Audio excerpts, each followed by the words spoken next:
All right, this is a pretty neat thing. Ghost Machine from Image Comics, and this is in Ghost Machine's, I guess, its own imprint, and it's Geoff Johns and a bunch of artists, like starting a universe, and every artist has their own share of it.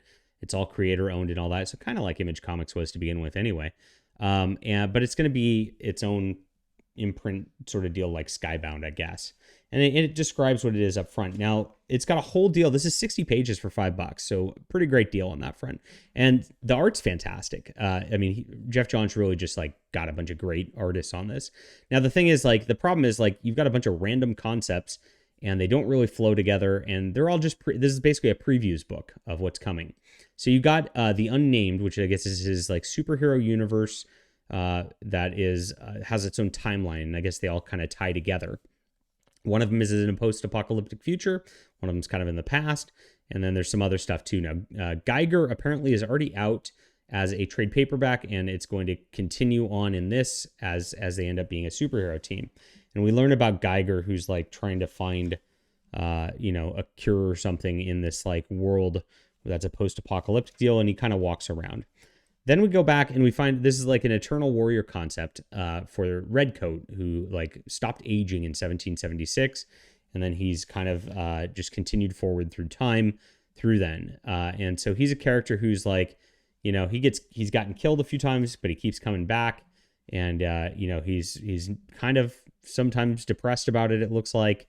I'm not really following the character very well. You get the timeline of what they're going to do. Then you get all these superhero bios. And this is where you learn that Geiger already exists, and Junkyard Joe, another character who already exists in the comics. I might go grab that, just check it out and see where it is.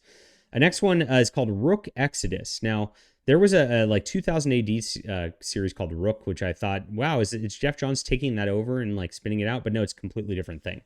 And this is a character wearing like, and they've got masks that give them superpowers in these sci-fi worlds, and the art's just phenomenal in this one.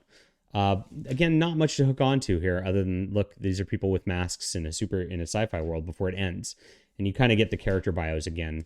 I'll check out the first issue of that because that seems pretty neat. Family Odysseys. Now this reminds me of Space Family Robinson by Robert Heinlein. And it's literally a family. And again, the art is top tier. It's beautiful. But there's, again, not a ton to latch onto. You've got all these characters. And yeah, it's good. I really appreciate him showing a family and all that. And they just kind of like have a problem on the road as they're going out to dinner. And then they end up at a drive-in movie. So again, there's not a ton to latch onto. It could be, again, I'll check out the first issue of that. But I feel like this just like, I wanted something more exciting in these preview pages, I guess, to happen here. This one, I really just am not interested in at all. It's a character like that's an angel girl and a devil girl and an angel guy that are 12 years old and about to get their powers together. And it's called Hornsby and Halo. I think I'll skip that one when it comes out, just because like, I get what they're doing. That's pretty good for a younger age group, maybe. We'll see. But it's just not for me. Hyde Street appears to be like this, like, and this was by Ivan Rice, who did Green Lantern with Geoff Johns. So look at the coloring on this, just absolutely phenomenal coloring. Now, again, the art's really good, but there's not much like going on here that's happening. It looks like the Hyde Street's like there's a convenience store on these Hyde Streets which sells stuff. And it's going to be a Twilight Zone kind of anthology thing, maybe.